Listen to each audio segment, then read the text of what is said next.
Om Swastiastu. Assalamualaikum warahmatullahi wabarakatuh. Shalom, namo buddhaya, salam kebajikan, dan salam sejahtera untuk kita semua.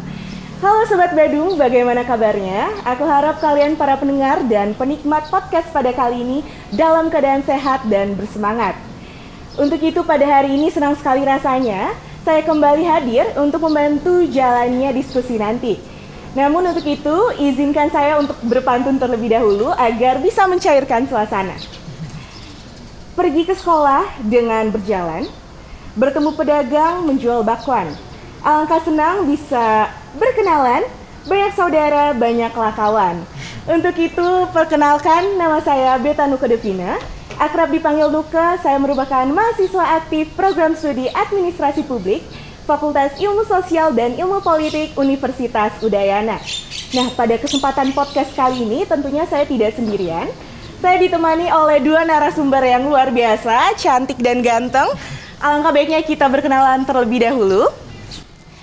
Perkenalkan, bersama saya telah hadir Bapak Kadis Diskominfo Kabupaten Badung, Bapak I Gusti Ngurah Gede Jaya Saputra Esos MAP. Halo Bapak, apa kabar Bapak? Baik, selamat pagi.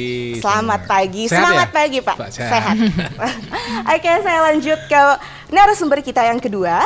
Ada Ibu Verasi Manurung selaku Sekretaris Yayasan Mahaboga Marga atau yang kita sebut dengan MBM. Ya, Halo betul. Ibu.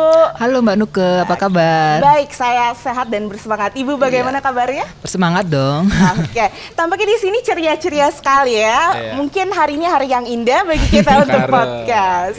Oke, kalau boleh tahu Bapak Kadis apa nih kesibukannya di akhir-akhir ini? Mungkin apa yang dirancang atau ada inovasi baru nih untuk Kabupaten Badung sendiri? Ya memang di Kominfo khususnya untuk zaman saat sekarang kan itu adalah leading sektor di bidang teknologi informasi dan komunikasi. Benar. Jadi memang kalau kita bicara teknologi informasi tentunya pertama harus betul-betul kita mengupdate diri, mengupdate visi misi organisasi kita karena perkembangan teknologi itu cepatnya luar biasa. Benar. Yang kedua kita harus betul-betul memastikan bahwa semua SOP prosedural operasional itu berjalan dengan baik karena dampaknya juga cukup berat. Karena bagaimanapun teknologi kadang-kadang bisa membantu kita, namun kadang-kadang teknologi juga bisa menyebabkan kita akan kehancuran gitu loh, keamanan data dan lain sebagainya itu hal yang jaringan dan sebagainya itu ada hal-hal yang betul-betul harus dipastikan dan betul-betul handal dan betul-betul bagaimana keamanan double covernya itu betul-betul kuat, itu seperti itu. Oke, baik Bapak. Berarti sekarang lagi melihat era perkembangan aja ya Pak. Kalau Ibu Vera sendiri, kesibukannya akhir-akhir ini Bu, atau apa ya sih yang dirancang oleh Ibu sendiri? Iya, selamat pagi Mbak Nuke.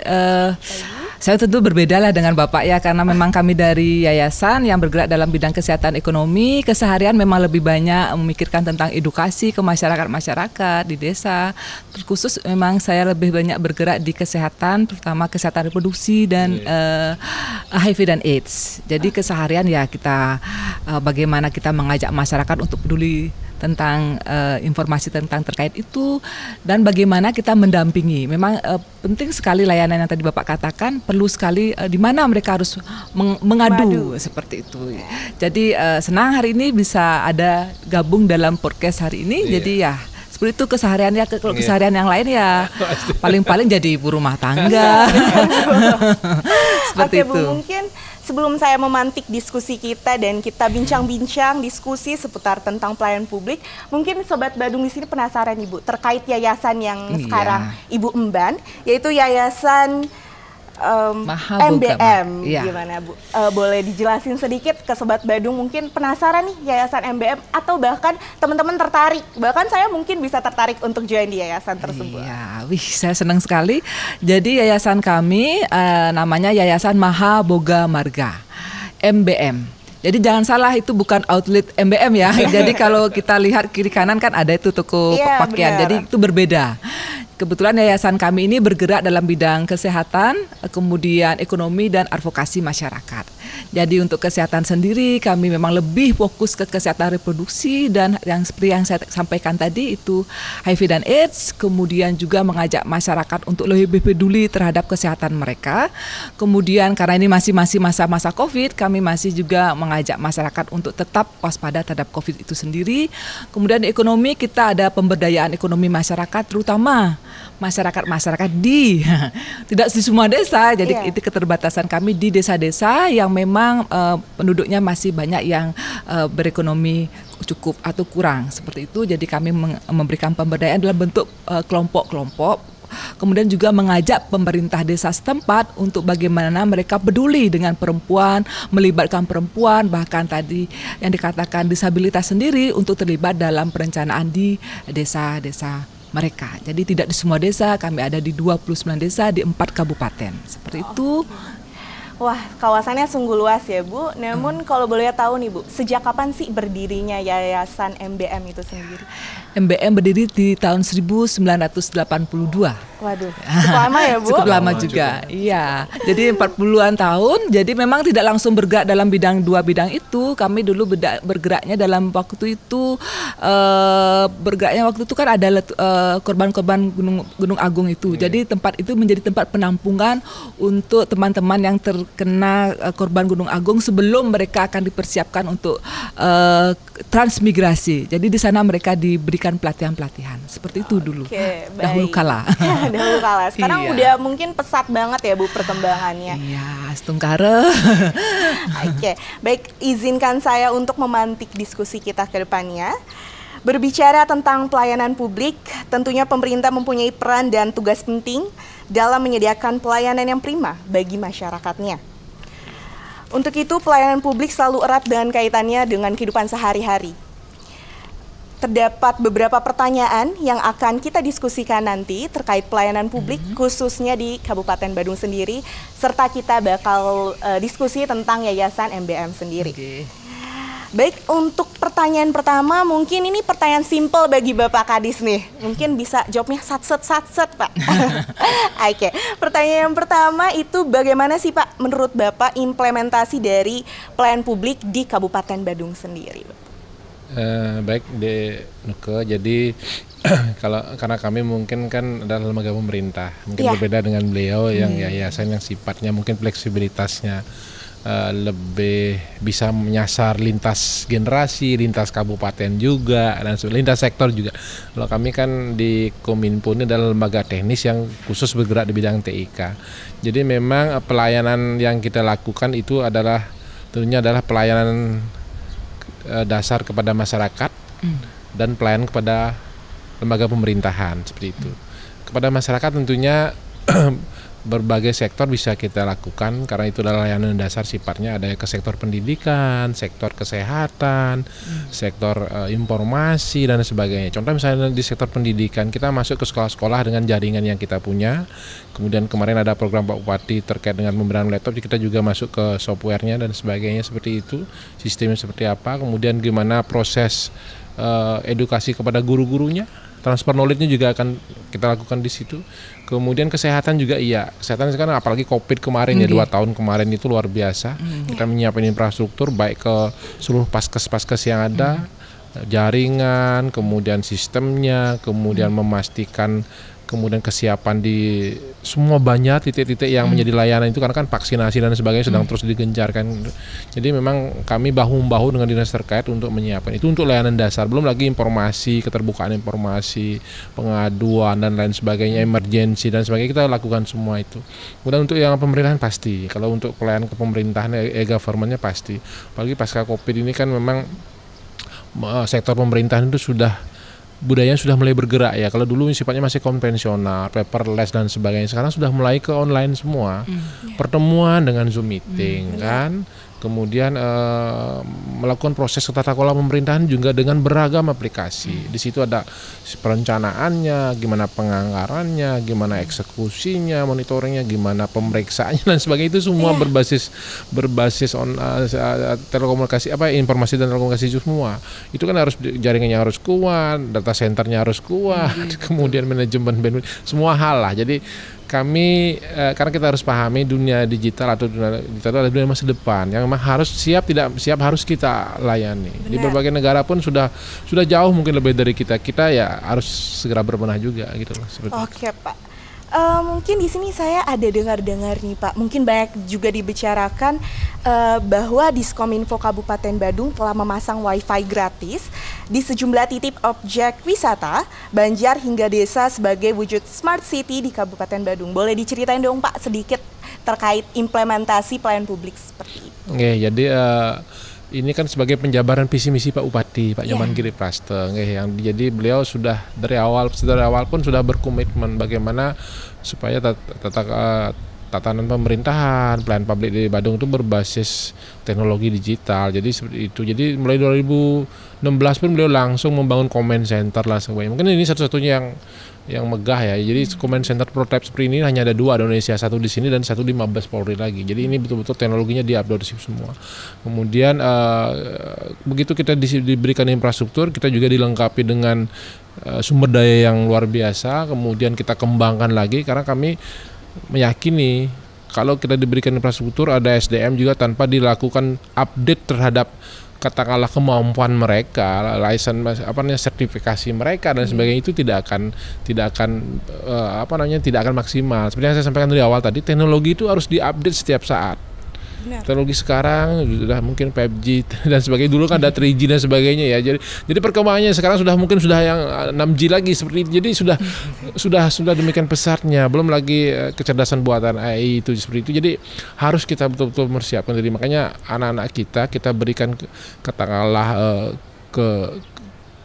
keleluasaan untuk mengembangkan diri, mengetahui teknologi tertentu, kemudian kita update setiap saat dengan katakanlah pihak ketiga. Jadi karena teknologi informasi itu kan kebanyakan datangnya dari luar ya Bu ya, kadang-kadang dari barat dan sebagainya, kita update terus seperti itu. Jadi itu yang kedua. Terus yang ketiga, kami juga sedang mengembangkan bagaimana proyek pengolahan data di Badung, karena bagaimanapun data itu adalah sumber dari setiap kebijakan. Jadi kalau kita bicara data mungkin gampang mengucapkannya, namun bagaimana memprosesnya, bagaimana mengolahkannya, bagaimana mengintegrasikannya itu yang luar biasa sulitnya. Karena sumber data itu kan banyak. Kadang-kadang ada data, namun tidak valid. Kadang-kadang ada data, tapi sumbernya berbeda, gitu loh. Kadang-kadang seperti itu. Jadi itu yang harus kita sinergikan. Bagaimana data dari sumbernya di bawah, dari desa, kelurahan nyambung ke kita, bagaimana itu menjadi sebuah katakanlah proses yang memang akan terlahir menjadi sebuah kebijakan. Karena ujung dari kebijakan itu adalah eksekusi penganggaran. Akhirnya adalah bagaimana efektivitas dari anggaran itu, berapa rupiah yang kita keluarkan harus sejalan dengan berapa asas manfaat impactnya, kan seperti itu. Nah, berarti hasil outcome-nya ya iya, Pak. input, proses, outcome-nya itu harus jelas ya. Oke Pak, beralih dari pertanyaan pertama, mungkin di sini Sobat Badung juga penasaran terkait apa saja sih Pak dan berapa banyak sih program pelayanan publik secara umum di Kabupaten Badung sendiri? Jadi kalau secara umum pelayanan publik itu kan adalah kewajiban negara, pemerintah. Kemudian pelayanan publik itu adalah hak warga negara gitu loh. Iya. Di satu sisi adalah kewajiban pemerintah, di satu sisi adalah hak warga negara. Ini amanatnya Undang-Undang 25 2009, itu amanat regulasinya. Jadi jelas itu. Jadi setiap lembaga pemerintahan wajib untuk memberikan pelayanan publik sesuai dengan tupoksinya. Kalau misalnya tadi saya cerita kalau saya di TK, kalau misalnya teman-teman di Capil ya tentunya adalah masalah administrasi kependudukan. Teman-teman di kesehatan ya pasti masalah kesehatan. Kalau pendidikan. Demikian juga yang di perizinan juga pasti seperti itu. Kemudahan berinvestasi lah segala macam. Itu semua mengambil peran masing-masing.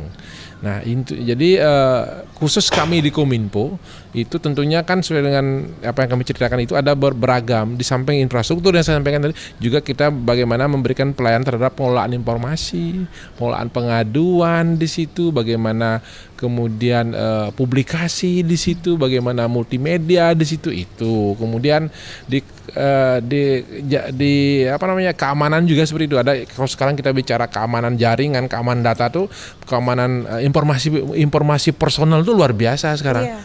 Kita sering mendengar kan bagaimana diretas, bagaimana data itu bocor dan sebagainya, bagaimana dijual di black market. Itu hal-hal yang memang harus kita betul-betul segera segera perhatikan. Jadi jangan sampai nanti data kita pribadi warga itu bocor, kan kasihan juga itu loh. Privasinya tidak boleh seperti itu. Jadi kami sedang terus kita ada manajemen pengamanan data juga, kita kerjasama dengan Badan Cyber Sandi Negara juga seperti itu. Kebetulan kita jadi pilot project juga seperti itu. Luar biasa ya Pak. Kemudian nih, tadi kita udah berbicara tentang pelayanan publik, mungkin kita beralih dari tanggapan Ibu nih. Sebagai sekretaris yayasan juga, bagaimana sih Bu tanggapan Ibu terkait pelayanan publik di pemerintahan Kabupaten Badung sendiri? Iya, terima kasih Mbak Nuke. Sebenarnya hari ini saya baru banyak mendapat informasi-informasi terkait layanan publik. Kemarin waktu sempat diundang, sempat bincang-bincang dengan Mbak siapa ya, saya lupa namanya itu, saya bilang ini layanan yang mana ya, kan seperti itu. Jadi saya cari-cari juga, mungkin sama ya dengan MPP Mall Pelayanan Publik. Jadi kalau begitu, kalau untuk Mall Pelayanan Publik saya sendiri sudah pernah mengakses ketika waktu itu kita lagi membuat paspor seperti itu. Jadi kemudahannya itu untuk diberikan kepada kami, gampang sekali. Tapi untuk informasi-informasi yang lain, terus terang saya pribadi pun apakah karena saya belum mengakses atau saya belum pernah mencoba untuk mengakses seperti itu. Jadi memang informasi terkait pelayanan publik ini memang mungkin belum banyak yang mengakses seperti itu.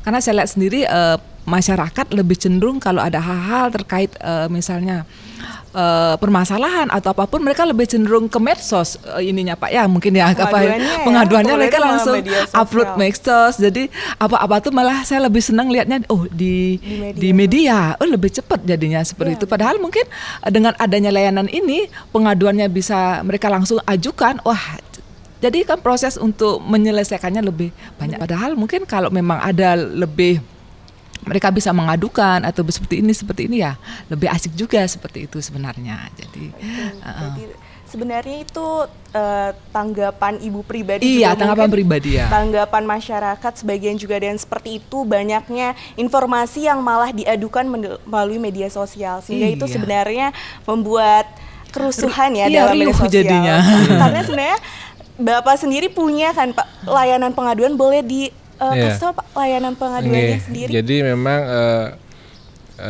untuk apa yang disampaikan oleh Ibu Vera tadi benar itu. Jadi kita juga harus memahami bahwa klasifikasi atau klaster masyarakat kita juga cukup beragam ya Bu ya. Badung niki kan secara demografi, geografi itu ada 6 kecamatan kan seperti itu. Mungkin 3 kecamatan selatan, Kuto Utara dan sebagainya itu mungkin daerahnya sudah ya maju lah kan gitu ya. Jadi 3 kecamatan yang utara memang yang katakanlah masih polanya tradisional. Jadi memang kadang-kadang masyarakatnya seperti yang pernah disampaikan, kalau yang sudah generasi milenial ini, generasi Z dan sebagainya ini sudah mungkin mainnya ke sosial media dan sebagainya. Tapi kalau yang generasi yang kebelakangan itu pasti mainnya kepada lembaga formal. Apalagi di utara misalnya dia ngadunya mungkin ke berjurunya, aparat desanya. Tapi kalau yang teman-teman yang sudah milenial dan sebagainya, apalagi ke selatan mungkin sudah mengadunya ke aplikasi pengaduan, ke sosial media dan lain sebagainya. Jadi interaksinya akan berbeda. Namun kita dari Kominfo apapun itu kita harus mempersiapkan diri. Jadi kami sudah sangat fleksibel. Kalau memang pangsa pasarnya ini kita masuk ke sini. Kalau pangsa pasarnya ini kita masuk ke sini. Jadi terkait dengan pengaduan. Jadi memang pengaduan itu kan mungkin ada yang sifatnya memang memberi informasi, ada yang sifatnya katakanlah memang ingin mengadukan, atau mungkin ada indikasi pelanggaran dan sebagainya. Kita di pemerintah Kabupaten Badung sih sesuai dengan penugasan kami mempersiapkan beberapa katakanlah kanal pengaduan begitu yang memang bisa diakses oleh masyarakat. Satu itu ada yang sifatnya emergensi kedaruratan, itu ada namanya call center 112. Ini program pusat juga sih seperti itu. Kemudian yang kedua ada sifatnya kanal pengaduan yang memang berskala lokal. Itu namanya Sidumas. Nah, sistem pengaduan masyarakat itu memang dibangun oleh tim kita sendiri. Jadi dibangun, di manajemenin oleh tim kita sendiri, kemudian diupdate juga oleh tim kita sendiri. Jadi memang ini bisa diakses oleh masyarakat kita terkait dengan layanan pemerintah Kabupaten yang memang diberikan oleh pemerintah kita. Contoh misalnya ada DLHK di situ, ada Mall Pelayanan Publik di situ, ada Dukcapil di situ. Jadi ini sudah familiar oleh masyarakat kita. Terus ada juga yang sifatnya berskala nasional, itu namanya SP4 lapor atau SPAN lapor bahasanya kan seperti itu. Jadi memang ini katakanlah diluncurkan oleh pemerintah pusat, dikoordinator oleh kantor staf kepresidenan, kemudian ada leading sektornya Menpan-RB dan sebagainya, ada Kominfo juga di situ. Jadi ini sifatnya adalah layanan yang bisa katakanlah diakses untuk seluruh nasional terkait dengan layanan yang diberikan oleh pemerintah pusat. Vertikal sifatnya. Contoh misalnya ada layanan keluhan misalnya atau mungkin memberi informasi tentang di bandara gitu misalnya. Itu bandara kan yang punya kewenangan kan pemerintah pusat. Jadi bisa masuknya melalui sini SPAN lapor. Misalnya ini anggaplah jalan raya kapal, ini kan jalan raya nasional. Kalau misalnya ada keluhan terhadap jalan itu misalnya langsung ada lubang, masuk ke SPAN lapor, nanti yang katakanlah merespon itu adalah dari Kementerian PU. Nah, jadi memang ada klaster-klaster, ada kewenangannya berbeda. Jadi kalau ingin memberikan informasi atau pengaduan atau apapun bentuknya untuk yang layanan pemerintah pusat, masuknya SPAN lapor. Tapi kalau memang yang ingin untuk memberi khusus Kabupaten Badung, misalnya rumah sakit kapal dan sebagainya, itu masuknya ke Sidumas gitu loh. Tapi sekarang kita sudah mengajukan proses pengintegrasian sebetulnya. Namanya proses pengintegrasian itu kan bagaimana masyarakat untuk lebih mudah supaya tidak supaya tidak masuk ke Sidumas lagi, masuk ke SPAN lapor ya. Kita akan buat supaya aplikasi keduanya ini bisa bercakap-cakap, kira-kira seperti itu. Bisa bersaudara gitu loh. Jadi masyarakat tinggal masuk satu doang, masuk login satu aja, jadi sudah bisa masuk. Ini prosesnya sedang, karena kami kan harus minta izin ke pusat dulu. Jadi sistem yang di pusat yang akan mengizinkan bagaimana prosesnya. Tapi proses teknisnya sedang berlangsung, tinggal menunggu misalnya persetujuan di atas. Review sudah dilaksanakan kemarin, jadi review teknologinya, review segala macam keamanannya sudah dilakukan, tinggal bagaimana keputusan pemerintah pusat saja gitu. Kami sudah berupaya seperti itu gitu. Berarti saya bisa simpulkan bahwa sebenarnya layanan pengaduan itu ada 3 ya Pak. Yang pertama ada call center 112, kemudian ada Sidumas yang untuk khusus Kabupaten Badung, dan yang terakhir itu yang skalanya nasional, itu ada SP4N lapor. Berarti teman-teman Sobat Badung juga harus tahu gimana sih kalau misalnya ke sini harus gimana. Jadi tidak salah informasi yang dia masukkan. Oke, Mbak. Tadi kita sudah berbicara tentang tanggapan dari Bu Vera. Kita kembali lagi ke Pak Kadis. Menurut Bapak sendiri, pelayanan publik Diskominfo ini apakah sudah memadai bagi masyarakat umum menurut kacamata Bapak sendiri sebagai seorang Kadis Diskominfo Kabupaten Badung? Tentunya bagaimana ya Dek ya, kalau saya, karena saya juga warga Badung gitu loh. Jadi saya memang tinggalnya di Badung dan di kampung begitu. Jadi saya harus melaksanakan dua sisi. Jadi selaku masyarakat ya, selaku juga aparat juga iya. Jadi dari segi aparat pemerintah kami tentunya pasti merasa belum. Karena bagaimanapun namanya pelayan itu pasti tidak akan ada batasnya. Kita memenuhi keinginan masyarakat, masyarakat itu pasti akan harus mengejar itu. Jadi kami merasa diri pada saat ini masih dalam proses untuk memenuhi standar itu, gitu loh. Jadi supaya ini bisa memacu organisasi saya, gitu loh. Jadi saya selaku pimpinannya harus terus memotivasi tim work saya, organisasi saya supaya bagaimana bisa mengejar tingkat kepuasan masyarakat lebih tinggi. Jadi kita jangan terlalu confident dulu seperti itu, karena namanya layanan, apalagi layanan IT itu tidak terukur benar itu. Gitu. Nah itu dari segi masyarakat juga begitu. Saya bagaimana supaya layanan yang saya bisa berikan itu atau Kominfo bisa berikan itu bisa berimpact kepada masyarakat, lebih dari sekedar bagaimana memenuhi standar formal gitu loh. Kalau kita hanya input, proses, outputnya saja tanpa memperhatikan outcome atau impactnya, itu kadang-kadang kurang sempurna, karena itu ada kepuasan batin kalau saya bilang begitu. Contoh misalnya layanan jaringan, saya tidak hanya puas pada bagaimana proseduralnya, karena layanan, contoh misalnya layanan bandwidth kita kan sampai terakhir di tingkat Banjar gitu loh. Itu titik terbawahnya sebetulnya, Belai Banjar, kemudian SD, Pustu dan sebagainya, itu titik terbawahnya. Tapi kami mengidentifikasi beberapa wilayah utara itu memang perlu kita berikan akses lebih lagi kepada warga masyarakat ke rumahnya langsung gitu loh. Kami sudah ada sekitar 60 banjar seperti itu. Kita fasilitasi, kita buatkan tim lokalnya, kita lakukan transfer knowledge di sana sehingga warga masyarakat membentuk kelompok sendiri, dia menyambungkan dari Balai Banjar itu ke rumah-rumahnya dengan berswadaya. Kita tambahkan bandwidth-nya di situ. Kita berikan bandwidth-nya. Jadi mereka pasca Covid kemarin kan begitu. Orang tidak boleh kumpul kan, physical distancing dan sebagainya, tidak boleh kumpul banyak, tidak boleh sekolah zaman itu ya. Dari sekolah pun, dari rumah pun mereka ternyata bisa daring dengan memanfaatkan WiFi ke rumah ini. Meskipun dengan waktu itu standar yang bandwidth-nya agak katakanlah untuk kebutuhan dasar dulu lah gitu loh. Tapi sekarang apa yang terjadi? Terjadi proses pemberdayaan.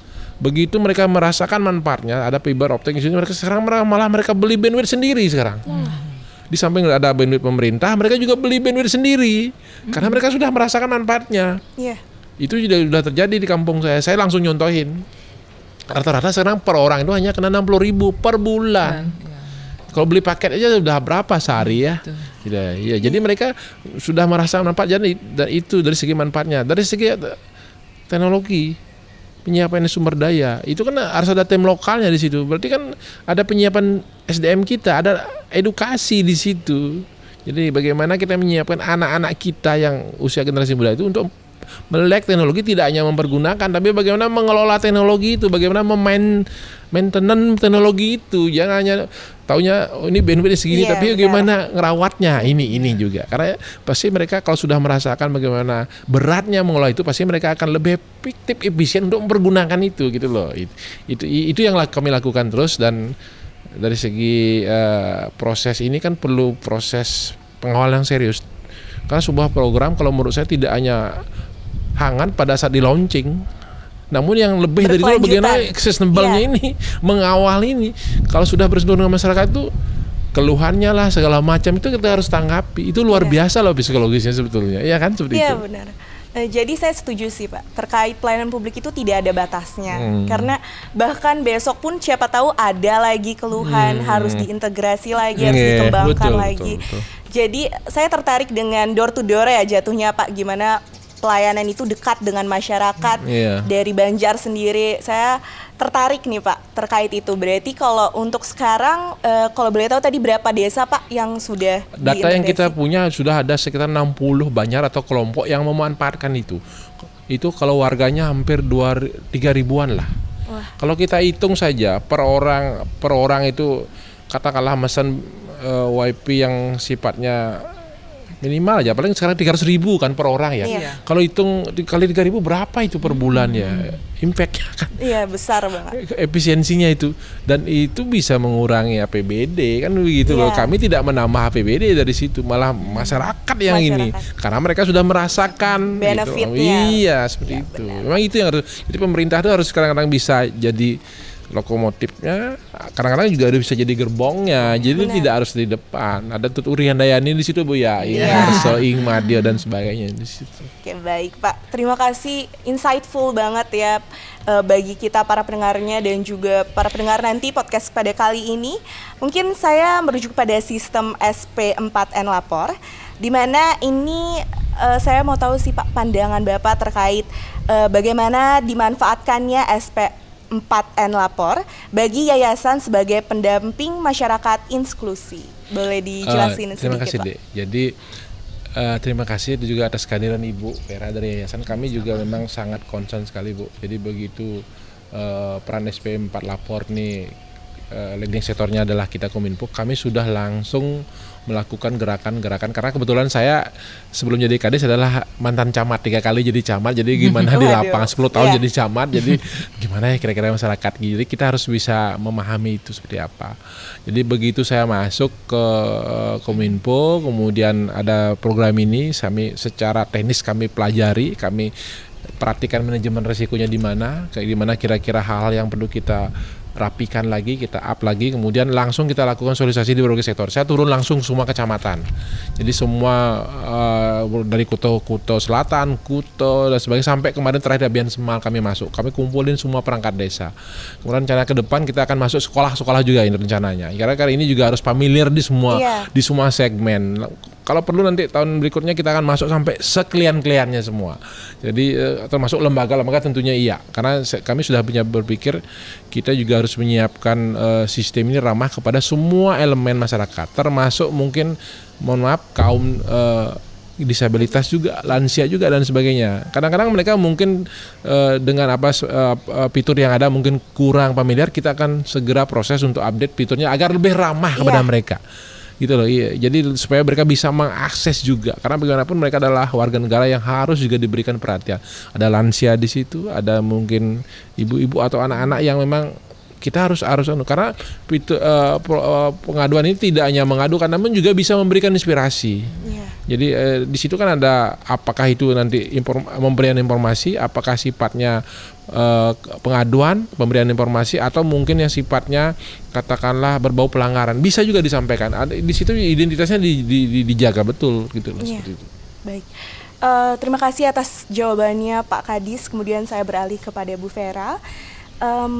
Mungkin kita tadi sudah berbicara tentang SP4N lapor. Jadi menurut Ibu sendiri apa sih yang Ibu harapkan sebagai Sekretaris Yayasan MBM terkait pengaduan tersebut? Bagaimana harapan Ibu yang tadi sudah dijelaskan oleh Pak Kadis untuk masyarakat yang berkebutuhan khusus? Mungkin bisa disampaikan Ibu langsung ke Bapak Kadis ya. Langsung ke Pak Kadis ya. Ya, hari ini saya senang sekali karena mewakili MBM atau juga mewakili masyarakat ataupun teman-teman untuk podcast hari ini ya. Saya berterima kasih dulu karena lembaga kami juga dilibatkan dalam SP4N ini. Kami juga pernah ikut dalam sosialisasinya, sosialisasi SP4N ini, walaupun waktu itu masih suasana COVID. Jadi waktu itu memang disosialisasikan dalam Zoom, tapi ya memang seperti itu. Jadi memang seperti yang tadi Pak Kadis sampaikan, memang kita harus fleksibel, bisa menyesuaikan sesuai dengan keadaan. Jadi dengan Zoom pun kami bertemu dengan beberapa lembaga, kemudian dengan teman-teman, dengan dengan dinas-dinas terkait juga. Jadi terima kasih. Ya memang ini harus terkait tentang SP4N ini ya memang harus terus dikembangkan Pak. Tadi saya malah hari ini dapat banyak hal yang baik dari Pak Kadis. Oh, berarti memang sebenarnya pemerintah sudah sebegitunya mempersiapkan untuk masyarakat. Tinggal bagaimana sekarang mengedukasinya saja, mensosialisasikannya, dan kami memang siap untuk itu ketika kami juga akan dilibatkan, karena lembaga-lembaga seperti kami, lembaga-lembaga non pemerintahan, memang tugas kami juga untuk mengajak masyarakat, bagaimana juga masyarakat juga tidak hanya peduli dengan dirinya, tapi peduli juga dengan lingkungan, dengan pemerintahannya juga. Jangan ya minta dilayani saja juga kan mungkin tapi ayo apa yang juga bisa masyarakat berikan untuk pemerintah, kan biar sama-sama seperti itu. Kemudian mungkin pemerintah sudah menyiapkan sarana prasarana, kemudian masyarakat juga mungkin belum mengetahui, ayo diiringi seperti itu. Ya, untuk terkait layanan pengaduan, memang kami sendiri pun, saya sendiri pun pribadi pun atau lembaga pun belum pernah melakukan pengaduan. Tetapi biasanya kalau memang kami mengalami kesulitan dalam pelayanan publik, ya memang kita ya langsung bertelepon. Misalnya kemarin kami ingin informasi terkait BPJS, ya kami bertelepon ke pihak BPJS itu sendiri, dan memang cepat kok tanggapan responnya cepat. Jadi apakah karena saya pribadi atau karena lembaga yang nelpon, saya sih nggak mempermasalahkan itu, tetapi bagaimana juga masyarakat harus berani melakukan pengaduan, harus berani, tapi jangan cuek apang begitu kan seperti itu. Paling sing gubris nih, itu juga jangan ada budaya seperti itu kalau memang ingin pemerintah ada kita perubahan. Maju. Karena pemerintah kok nggak ada yang mengadu, kok sepi. Jadi pemerintah juga merasa udah disiapkan kok sing ada yang ngadu. Tapi ya kita juga sebagai masyarakat sebagai ini ya harus coba. Jadi dari sana akan mengetahui, oh di sini loh missnya seperti itu. Ya selama ini dengan pengaduan dengan beberapa instansi sih kami sih mendapatkan respon yang baik untuk itu, seperti itu. Oke, baik. Berarti kalau tadi saya dengar berarti belum ada pengaduan secara khusus tentang pelayanan publik. Secara khusus belum. Mungkin karena itu kita beralih lagi ke Pak Kadis, karena belum ada pengaduan secara khusus, mungkin nantinya ke depannya kalau ada pengaduan boleh diberikan nih Pak, apa sih alur pengaduannya bagi masyarakat yang ingin melakukan pengaduan di sistem SP4N Lapor? Terima kasih, Dek. Jadi memang itu tugas kita. Jadi secara sistem mungkin pemerintah sudah menyiapkan, kadang-kadang memang pemberian informasi publikasinya yang belum ya. Tapi berdasarkan data yang kita dapatkan 2020 itu ada sekitar 259 pengaduan yang sudah masuk. Kemudian 2021 ini naik lagi hampir 300-an. Jadi sudah cukup banyak. Cuman mungkin memang perlu kita lagi katakanlah sosialisasikan dan publikasi lebih masif lagi. Kemudian dari segi dari segi SOP ya, saya cerita sedikit. Jadi dalam pengaduan ini itu terpantau langsung oleh pimpinan.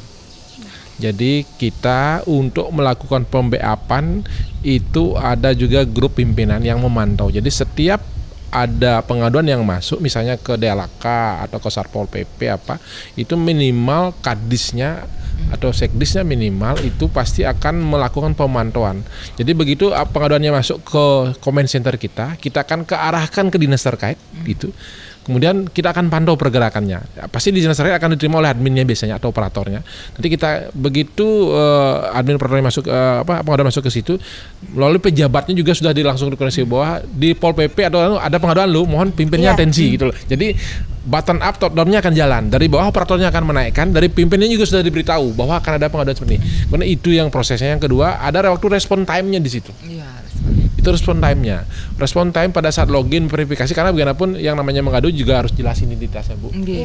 Login dan sebagainya. Mungkin mudah aja situ KTP dan sebagainya. Kadang-kadang kita juga tidak mau sistem dipakai permainan ya, hoax dan sebagainya. Asal bicara saja. Kadang-kadang identitas tidak jelas dan sebagainya. Nah, di situ juga login tidak lebih dari 1 sampai 2 hari kalau tidak salah, itu paling lambat. Kemudian habis itu waktu respon time sekitar 7 hari seperti itu. Jadi kewajiban dinas yang mendapat kemarin untuk merespon itu adalah sekitar 1 sampai 7 hari. Kemudian di sana juga harus ditayangkan foto dokumentasi after before-nya. Benar. Nah, ini yang paling penting. Misalnya ada sampah, gimana sebelum tindakan itu diambil dan sesudahnya itu harus gitu loh. Biar terlihat. Iya, itu standarnya sudah. Ke depan juga kami akan membuat formula bagaimana supaya kita merilis juga contoh-contoh keberhasilan. Nah, ini juga saya dapat ilmunya dari studi banding. Jadi kita harus aware bagaimana kalau memang ada yang baik kita teruskan, lanjutkan. Kita berikan reward. Tapi kalau memang yang ada yang kurang SOP-nya dan sebagai kesalahan, kita harus berikan punishment kan begitu ya. Cuman seperti apa programnya mungkin ada apakah katakanlah teguran, lisan, itu kan ada proses-prosesnya seperti itu. Jadi kita harus aware untuk itu gitu loh. Jadi itu dari segi singkat alur SOP yang ada dalam sistem ini gitu seperti itu. Oke, terima kasih. Mungkin itu menambah kita pengetahuan terbaru ya Bu terkait gimana sih kita lapornya, terus alurnya bagaimana di dalam, dan itu memberikan penasaran saya terjawab terkait bagaimana sih alur di dalamnya. Boleh coba nanti deh, masuk aja sih. Saya juga jadi kita coba ya Pak. Oke, karena kita tadi sudah berbicara tentang pelayanan publik, kemudian sistem layanan aduannya, kita udah berbicara banyak. Sekarang saya ingin tahu dong Bu, dari Ibu sendiri sebagai kacamata dari masyarakat, kemudian dari yayasan sendiri, terkait mungkin apa sih evaluasi yang Ibu rasa perlu disampaikan. Kemudian selain evaluasi, kita tentunya harus ada solusi. Kemudian apa sih solusi atau saran yang Ibu ingin sampaikan? Mungkin di sini bisa Pak Kadis langsung mendengar dari masyarakat. Sangat bisa. Iya bener Pak. Jadi kayak evaluasinya apa? Tapi kan kalau misalnya evaluasi harus ada sarannya nih. Jadi tidak hanya istilahnya berbicara saja, mungkin ada saran yang Ibu, sepertinya bagus nih seperti ini gitu. Mungkin kedepannya harapannya bisa, mungkin ada ide Ibu yang bakal nyangkut. Iya, ide-ide positif. Benar. Sebenarnya tadi Pak Kadis sudah banyak sih memaparkan semua. Kemudian juga rencana-rencana pemerintah kan juga tadi sudah disampaikan. Nah, ini terkait tadi yang Mbak Nuke tadi saya belum jawab sih tentang teman-teman kita yang berkebutuhan khusus atau yang inklusi, Nike yang belum. Ya memang dengan situasi dengan umum pun masih kita banyak kendala kan ya, masih banyak sekali yang perlu kita sama-sama bangun atau PR bersama, tidak hanya pemerintah tapi masyarakat. Ya khusus untuk teman-teman yang berkebutuhan khusus ini ya, kalau memang akan disiapkan sarana untuk mereka ya pasti kami menyambut baik. Saya yakin teman-teman yang berkebutuhan khusus pasti sangat senang untuk ada pemikiran pemerintah untuk itu. Tetapi tidak hanya mungkin sarana saja. Memang kalau kita ke rumah sakit misalnya sudah ada sarana untuk mereka berjalan, ataupun ke mal-mal sudah adalah sarana mereka untuk ramah mereka. Nah, mungkin bisa dilihat yang lebih dari itu, seperti itu, karena memang untuk teman-teman kita yang berkebutuhan khusus tidak hanya yang menyangkut yang misal kekurangan pada alat untuk berjalan atau apa, ada juga yang kurang untuk penglihatan, pendengaran. Nah itu juga perlu kita pikirkan juga Pak Hadis. Tadi kita sempat bincang-bincang sebelum podcast kan ya. Saya juga berpikir apa ya untuk mereka, karena memang begitu banyaknya hal-hal yang harus dipersiapkan kalau memang akan melibatkan mereka dalam semua sistem program-program pemerintah atau perencanaan pemerintah. Ya ini juga jadi PR kami juga di lembaga. Kami di lembaga sih memang belum sampai menampung teman-teman, belum. Tapi setiap kegiatan-kegiatan yang kami adakan, edukasi ataupun pelayanan-pelayanan yang memang kami berusaha melibatkan mereka. Misalnya kita ada pelatihan misalnya yang kemarin itu menjahit misalnya. Jadi kami malah menjemput bola, mengusahakan mereka ada. Karena kalau memang tidak dijemput, mereka akan merasa minder seperti itu. Sehingga ketika mereka terlibat, baru kami tahu, oh ternyata ketika mereka memakai mesin jahit, oh mesin yang ini yang harus dipersiapkan. Jadi tidak bisa pakai mesin untuk misalnya gayung, jadi mesin dinamo. Jadi kami tahu setelah kami melibatkan. Jadi seperti slogan, nothing about us without us. Jadi ya memang harus mereka lah yang harus ada ketika perencanaan untuk program itu akan dilaksanakan. Setidaknya kita tahu, oh, nah gini loh sebenarnya kebutuhan kami itu ini loh. Gitu. Jangan nanti kita yang merancang ternyata kan nyambung gitu. Dari mereka untuk mereka seperti itu. Jadi ya begitu ya, mari kita sama-sama kalau memang mau melibatkan mereka, ikutkan mereka, libatkan mereka di sana sehingga pemikiran mereka akan kita ketahui. Seperti itu. Seperti itu saja dari lembaga. Terima kasih loh Bu, itu insightful banget bagi kita juga, bahwasannya kita tidak bisa menyamaratakan pemikiran kita gitu. Kita harus tahulah elemen-elemen yang akan kita buat satu pengaduannya, entah apapun itu, karena yang kita rasa cocok belum tentu cocok pada mereka. Oke, mungkin ini menjadi pertanyaan yang terakhir nih Bu. Saya dari tadi kan ngelihat Ibu tertarik banget nih public speakingnya, kemudian Ibu sekarang menjabat sebagai sekretaris juga di yayasan. Mungkin bisa dikasih tahu nih Bu, dari kacamata Ibu sendiri terkait partisipasi perempuan. Boleh Bu dijelaskan? Partisipasi perempuan dalam pengaduan atau dalam pelaporan atau bagaimana? Dalam pengaduan Bu, dalam partisipasi dalam yayasan Ibu, dalam segala hal lah Bu. Memang untuk di yayasan sendiri, lembaga kami memang lebih mengajak perempuan, bagaimana perempuan bisa setidaknya berpendapat lah dulu Pak atau berani atau dilibatkan. Nah itu tidaklah mudah sebenarnya, karena kadang-kadang perempuan sendiri merasa kadang-kadang saya masih malu, merasa minder, tidak layak.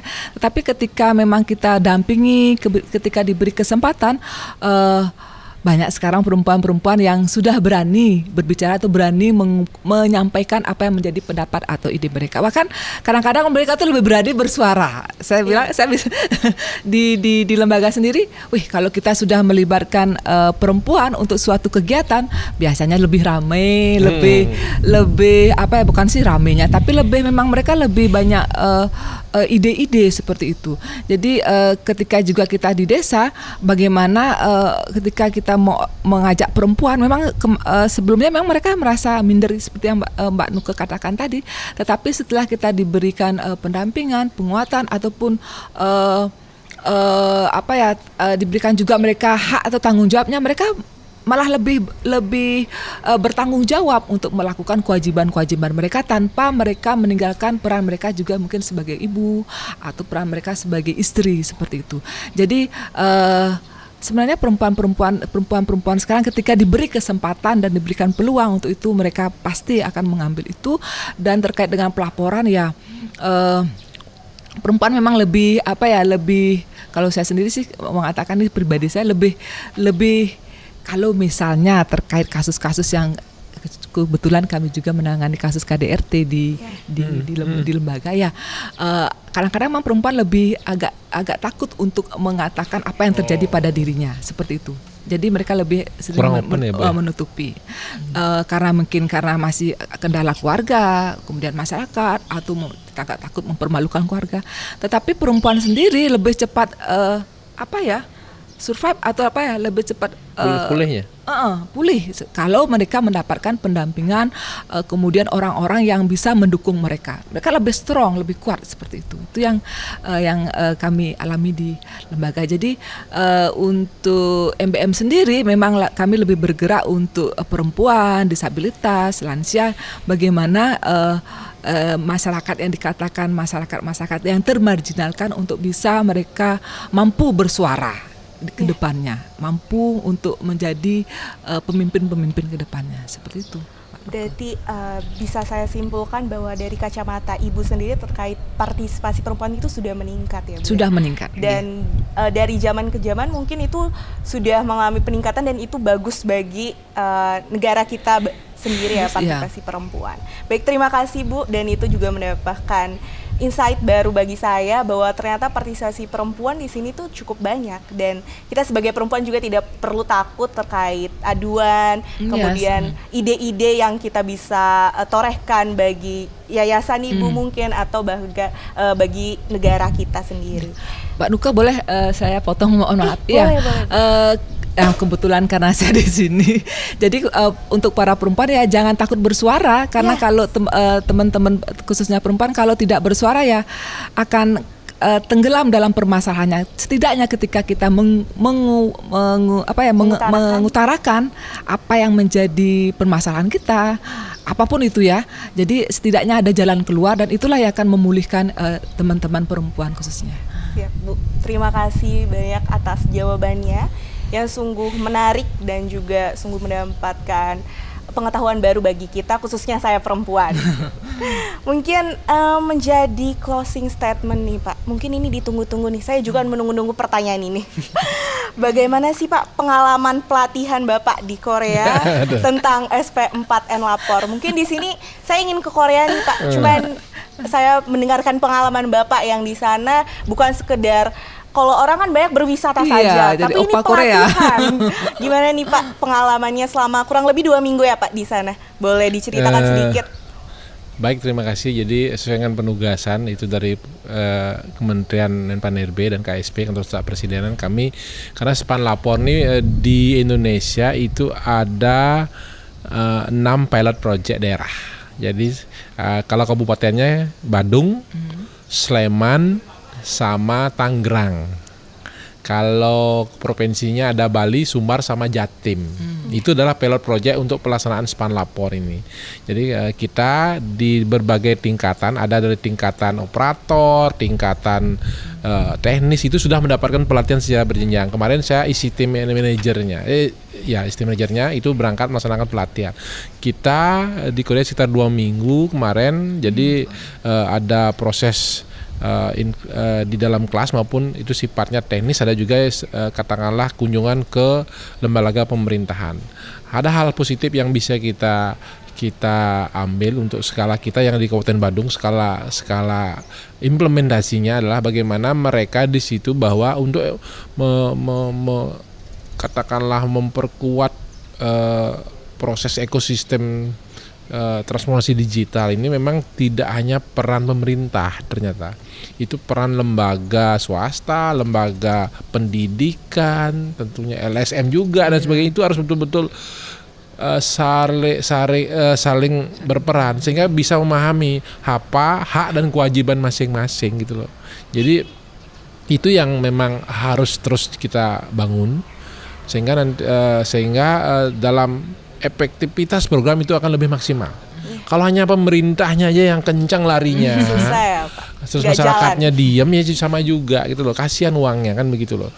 Kalau saya lihat di Korea itu seperti itu. Jadi masyarakatnya betul-betul katakanlah concern untuk menuntut haknya, karena mungkin pajaknya tinggi ya di situ juga ya. Jadi kalau mereka tidak mendapatkan haknya sesuai dengan apa yang sudah diperjanjikan, itu mereka kan luar biasa ributnya. Makanya mungkin kita tidak lupa bahwa sering sekali Korea itu dilanda demo untuk mengganti presidennya kan. Mereka lebih fair di situ. Jadi sportivitasnya. Jadi itu. Terus yang kedua, bagaimana juga faktor-faktor, kalau tenis jangan ada kita cerita ya. Korea itu kan teknologinya sudah. Faktor non teknis juga mereka betul-betul perhatikan.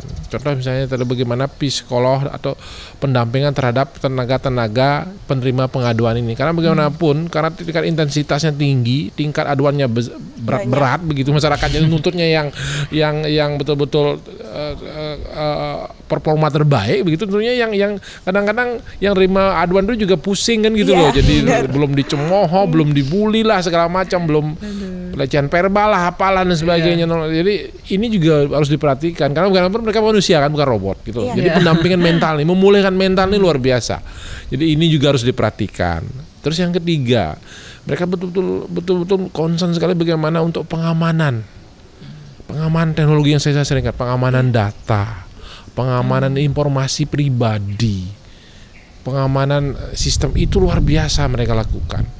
Mereka aja sudah punya pusat data nasional itu sudah di tahun berapa? Kita kan baru akan membangun pusat data nasional. Mereka sudah duluan gitu loh. Jadi itu beberapa hal positif. Tentunya kalau pola hidup ya udahlah, pasti kita sangat apresiasi mereka bagaimana pola hidupnya, olahraganya, makanan dan sebagainya.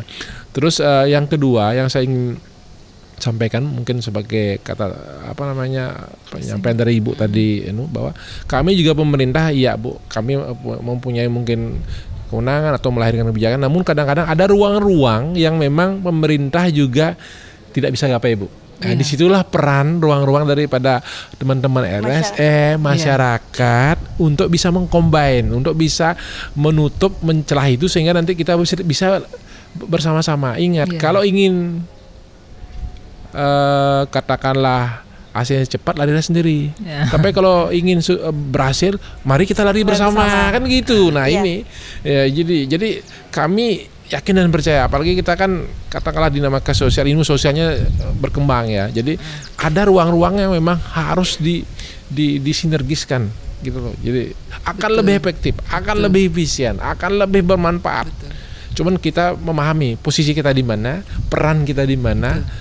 Kemudian bagaimana manajemen risiko yang harus kita tangani. Itu saja gitu loh. Berarti harus bersinergi ya Pak. Kuncinya di situ. Kuncinya di situ. Kalau ingin sukses, mari kita lari bersama kan itu. Terima kasih atas closing statement-nya yang begitu menarik. Mungkin kita beralih kepada Bu Vera. Terkait apa sih Bu closing statement kira-kira yang memotivasi para pendengar podcast kita kali ini? Ya, dari kami, itu dari saya mewakili MBM ya.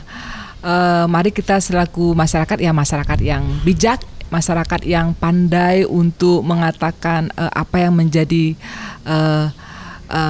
boleh mengatakan hak-hak kita, tapi kita juga wajib untuk menyelesaikan semua kewajiban kita. Jadi seiring hak dan kewajiban itu harus berjalan. Jangan hanya menuntut hak tapi kewajiban tidak. Jadi jadilah masyarakat yang pandai, masyarakat yang kritis, tetapi juga disertai dengan ya kritis yang bertanggung jawab. Itu dari kami. Kemudian untuk pemerintah, ya kami menunggu Pak terkait data yang tadi, bank data yang akan disiapkan untuk kita ya, karena memang sangat diperlukan, tidak hanya mungkin untuk lembaga seperti saya, tapi memang pasti pemerintah juga memerlukan di semua lapisan Pak G. Jadi data itu harus memang betul-betul konkret dan memang gampang untuk diakses. Seperti yang dikatakan Pak Kadis nih, mana yang bisa diakses, mana yang belum, ya mana yang tidak, ya tentu juga masyarakat harus tahu. Tidak semua hal harus dipublikasikan seperti itu. Kemudian untuk layanan publik sendiri ya kami menunggu sistem-sistem yang terbaru yang bisa dimanfaatkan oleh masyarakat, dan semakin itu berkembang, saya kira pemerintah kita akan semakin berkembang juga, masyarakat juga akan semakin merasa aman dan nyaman ada di Kabupaten Badung sendiri. Ya, baik. Terima kasih Ibu atas closing statement-nya. Dengan diberikannya closing statement oleh Bapak Kadis dan Ibu Sekretaris Yayasan MBM, yaitu Bu Vera, demikianlah bincang-bincang podcast kita pada kali ini. Saya beralih dulu. Makasih Mbak Nuke. Makasih, Dek. Saya Nuke selaku pemandu acara podcast pada kali ini pamit undur diri. Mohon maaf apabila saya memiliki kekurangan dalam penyampaian tadi, dan saya mewakili kedua narasumber mengucapkan terima kasih banyak atas teman-teman yang sudah mendengar podcast kita kali ini. Akhir kata saya tutup dengan Paramasanti, Om Santi Santi Om. Wassalamualaikum warahmatullahi wabarakatuh. Shalom Namo Buddhaya, salam kebajikan dan salam sejahtera bagi kita semua. Sampai jumpa di podcast kita selanjutnya. Sukses semua dah. Terima kasih Makasih ya Pak Kadis.